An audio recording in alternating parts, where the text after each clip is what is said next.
پھر وہ خلافت اللہ نے عطا فرما دی تھی، حضرت محمد رسول اللہ صلی اللہ علیہ وسلم کے بعد وہ خلافت جاری ہوئی۔ اس کے بعد جب اس خلافت کی بے حرمتی ہوئی، اس سے منہ موڑا گیا، تو خلافت کا رنگ بدل دیا۔ وعدہ تو خدا نے پورا کیا مگر ایک اور رنگ میں، قومی وحدت قائم نہ رہی، کیونکہ اسی آیت میں آگے کچھ خلافت کے ساتھ شرطیں وابستہ تھیں۔ یمکنن لہم دینہم الذی ارتضی لہم ولیبدلنہم من بعد خوفہم امنا۔ وہ خلافت جو خدا کی طرف سے عطا ہوتی ہے، اس کی پہچان یہ ہے کہ دین کو تمکنت ملتی چلی جاتی ہے اور ترقی پر ترقی کرتا چلا جاتا ہے، اور ہر خوف امن میں بدلتا ہے، نہ کہ ہر امن خوف میں بدلتا ہے۔ یہ پہچان ہے۔ جب خلافت راشدہ کے بعد ہر امن خوف میں بدلنے لگا تو بعد میں جو خلافتیں آئی ہیں ان کو خلافت راشدہ نہیں کہا جا سکتا۔ پھر اگر حکومت کو خلافت کہہ دو صرف، تو اللہ تعالیٰ نے ملوکیت کا وعدہ تو الگ فرمایا ہوا ہے، ملوکیت کی بات ہی الگ کی ہوئی ہے۔ وہ ملوکیت تھی، اور اس کو خلافت اس لیے نہیں کہا جا سکتا کہ بیک وقت دو خلیفہ نہیں ہو سکتے، اور حضرت علی اگر خلیفہ تھے تو روحانی طور پر معاویہ خلیفہ نہیں تھے۔ وہ بادشاہ تو کہلا سکتے ہیں، ایک مسلمان ملک کے مسلمان بادشاہ، لیکن خلیفت اللہ ان کو نہیں کہا جا سکتا، خلیفت الرسول ان معنوں میں نہیں کہا جا سکتا، کیونکہ خلافت منقسم نہیں ہوتی۔ اسی خلافت کے اندر توحید کا مضمون بیان فرمایا گیا ہے، یعبدوننی لا یشرکون بی شیئا۔ اگر تم خلافت سے وابستہ ہوگے، یہ لوگ وابستہ ہو جائیں گے جن کا ذکر ہے، تو اس کی نشانی یہ ہے کہ وہ میری صرف عبادت کریں گے اور میرا کوئی شریک نہیں ٹھہرائیں گے۔ تو وہ قوم جو خدا کی توحید پر قائم ہو اور شریک نہ ٹھہرائے، وہ قوم اکٹھی ہوا کرتی ہے۔ جس طرح محمد رسول اللہ صلی اللہ علیہ وسلم کے زمانے میں ایک قوم تھی، ایک ہاتھ پر جمع تھی۔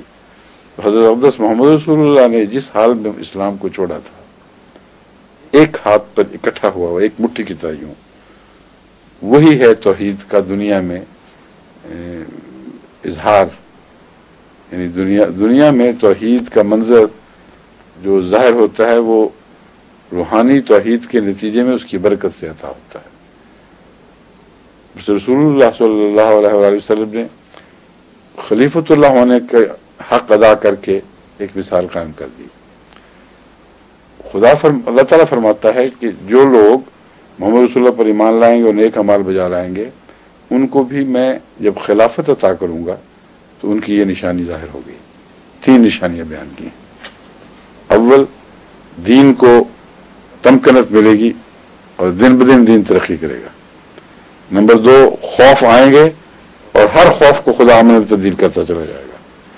نمبر 3، وہ اکٹھے رہیں گے، ایک ہاتھ پر جمع رہیں گے، میری عبادت کریں گے اور ان میں کوئی شرک کا شائبہ نہیں ہوگا۔ اس دنیا کے لحاظ سے بھی وہ ایک متحدہ ملت واحدہ کے طور پر ابھریں گے۔ اگر ایسا نہ ہو،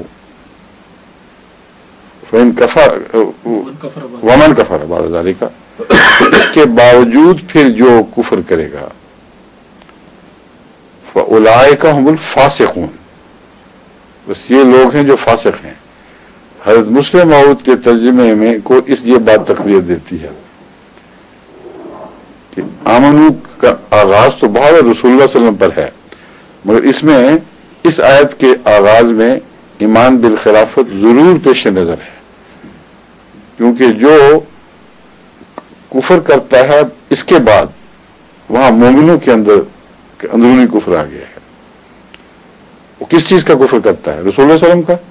اگر رسول اللہ صلی اللہ علیہ وسلم کو کفر کرے تو اسلام سے باہر نکل جاتا ہے۔ یہاں کفر سے مراد خلافت کا کفر ہے، یہاں کفر سے مراد خلافت کی ناشکری ہے۔ فَأُولَٰئِكَ هُمُ الْفَاسِقُونَ، ان کا درجہ اسلام کے اندر فاسقین کا درجہ ہوگا۔ بظاہر مسلمان رہیں گے لیکن فاسق کہلائیں گے۔ تو یہ سارا مضمون مسلسل اللہ تعالیٰ کی طرف راجع ہے، خدا کی طرف خلافت کے مضمون کو منتقل کر رہا ہے کہ اللہ ہی خلافت قائم کرتا ہے. جب وہ قائم کرتا ہے تو یہ علامتیں ظاہر کرتا ہے جن کا بنانا بندوں کے بس کی بات نہیں ہے. اب بتائیں اس آیت کے مضمون کو سمجھنے کے بعد یہ کیسے خلافت قائم کریں گے؟ کوئی طریقہ ہے؟ ایک ہی رستہ تھا کہ خلیفۃ اللہ دوبارہ قائم ہو، اور اس کے سوا کوئی رستہ نہیں تھا، ہے ہی نہیں، ممکن ہی نہیں. جب خلافت اللہ کا انکار کر بیٹھے ہیں تو خلیفۃ الرسول یا خلیفۃ المسیح یا خلیفۃ المہدی کا کوئی سوال ہی پیدا نہیں رہتا. اور حضرت رسول اکرم صلی اللہ علیہ وسلم کی طرف آپ رجوع کریں قرآن کے بعد تو وہاں سے معاملہ خوب کھل جاتا ہے. آپ نے فرمایا خلافت کا وعدہ کیا، آپ نے قرآن کریم کی اس آیت کی روح سے یہ بتایا کہ خلافت ہوگی. حدیث میں واضح طور پر آتا ہے خلافت ہوگی، پھر ملوکیت ہو جائے گی. پھر ملوکیت جو ہے وہ ظالم بادشاہوں میں تبدیل ہو جائے گی اور دن بدن معاملہ بگڑے گا. اس دوران خدا کا یہ وعدہ کیسے پورا ہوگا کہ جو تم میں سے نیک اور نیک اعمال ہیں ان کو تو بہرحال اللہ کی طرف سے کچھ حفاظت ملنی چاہیے.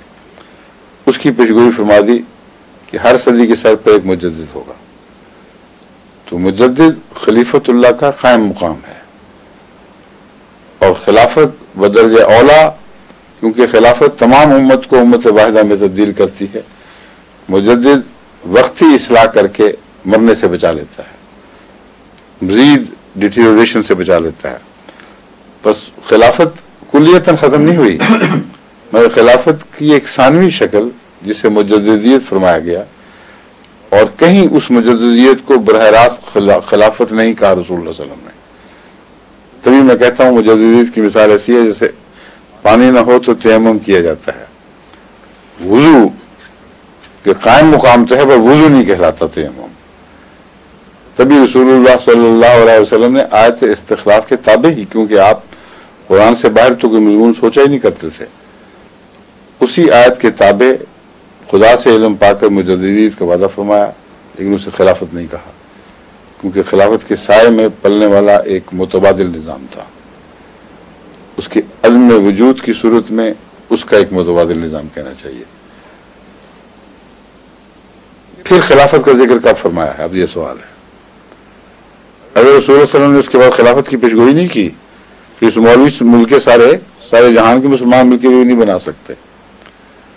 اگر کی ہے تو اسی طرح پوری ہوگی جس طرح آپ نے فرمایا ہے. یہ اس کو بدل نہیں سکتے. آپ نے کی ہے اور اس کو خلافت کو باندھا ہے مسیح کے نزول کے ساتھ. مایا جب مسیح نازل ہوگا نبی اللہ، یہ کیسی حکمت ہے اور کس طرح اندرونی نظام ہے ربط کا، کوئی تضاد نہیں. ثم تکون خلافت علی منہاج النبوہ، پھر منہاج النبوت پر خلافت قائم ہوگی، کیونکہ نبوت کے بغیر منہاج النبوت کی خلافت بن ہی نہیں سکتی. جب ایک دفعہ منہاج النبوت کی خلافت میں انقطاع آ گیا تمہاری ناشکری کی وجہ سے، تو پھر خلافت اپنی پوری شان کے ساتھ منہاج النبوہ کے بغیر قائم نہیں ہو سکتی. اس لیے اللہ تعالیٰ مسیح کو نازل فرمائے گا، مسیح موعود کو بھیجے گا، اور رسول اللہ صلی اللہ علیہ وسلم فرماتے ہیں ثم تکون خلافت علی منہاج النبوہ، پھر خلافت اثر نو شروع ہوگی منہاج النبوت پر. اب بتائیں کہاں ہے مسیح ان کا؟ کوئی سنا آپ نے کہ مسیح آ گیا ان کے اندر؟ کوئی جو آئے اس کا انکار کر بیٹھے ہیں. تو خلافت کے دو ہی رستے تھے، دونوں کا انکار. رسول اللہ صلی اللہ علیہ وسلم کے بعد ذلی نبوت کا انکار، چھٹی ہو گئی، خلافت آ ہی نہیں سکتی. اور مسیح موعود کا نام لے کر خود حضرت رسول اکرم صلی اللہ علیہ وسلم نے پیشگوئی فرمائی کہ مسیح آئے گا تو خلافت آئے گی. مسیح کا آ گیا، اس کا انکار کر دیا. اب خیالوں میں بیٹھے ہوئے ہیں کہ آئے گا، جب آئے گا تو پھر دیکھی جائے گی اس کے بغیر کس طرح خلافت لا سکتے ہیں. تو ان کو وہی اسی طرح توجہ کرنی چاہیے، انعام بھی لے لیں اور خلافت بھی قائم کر لیں، میں